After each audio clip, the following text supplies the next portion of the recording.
উত্তর পশ্চিম কানাডার আজকুনি হ্রদের পাশে ভিলেজ অব ডেড নামের একটি গ্রাম অবস্থিত।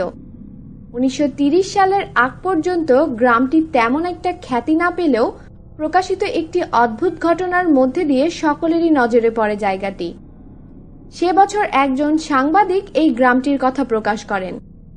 কানাডার পাহাড়ি অঞ্চলের এই গ্রামটিতে, যেখানে বসবাস করতেন প্রায় 2000 উপজাতি।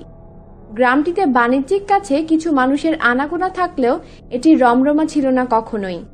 তবে পশুর লোম উৎপাদনের জন্য স্থানটি ছিল বিখ্যাত। পশম কেনার জন্য সেখানে ব্যবসায়ীদের ভালো যাতায়াত ছিল। ঘটনার প্রথম প্রত্যক্ষদর্শী জো লাবেল নামের একজন পশম ব্যবসায়ীর ভাষ্য মতে, তিনি একদিন পশম সংগ্রহের উদ্দেশ্যে গ্রামে গিয়ে দেখেন সেখানে একটি মানুষও নেই। গ্রামের সব মানুষ কোথায় যেন উধাও হয়ে গেছে। শুধু তাই নয়, তারা যে শার্টগুলো বুনছিল সেগুলো অসমাপ্ত অবস্থায় পড়েছিল। খাবারগুলো তখনও চুলোতে গরম হচ্ছিল। দেখে মনে হচ্ছে একটু আগেও এখানে অনেক মানুষের উপস্থিতি ছিল। সব দেখে মনে হলো গ্রামের সবাই আকস্মিকভাবে গ্রাম ত্যাগ করেছে। একটির পর একটি বাড়ি ঘুরেও কোনো মানুষের দেখা পাওয়া গেল না। সবখানে একই অবস্থা, কোথায় যেন মিলিয়ে গেছে সবাই। এছাড়া গ্রামের একমাত্র কবরস্থানের সবগুলো কবর পাওয়া গেল খোদিত অবস্থায়, কিন্তু কবরস্থানের ভেতরে কোনো লাশের দেখা মিলল না।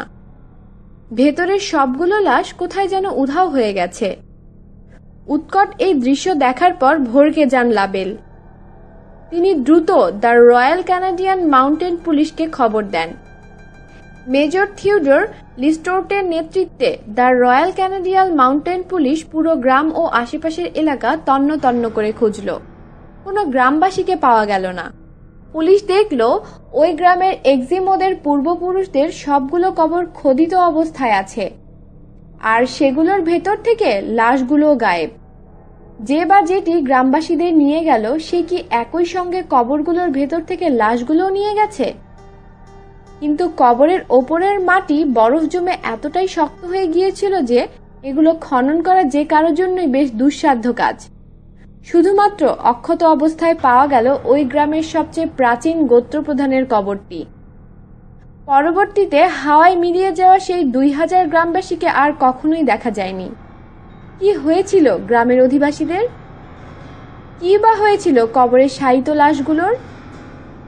এই প্রশ্নের সব উত্তরই যেন সকলের কাছে অজানা। আমাদের সাথেই থাকুন এবং সাবস্ক্রাইব করুন।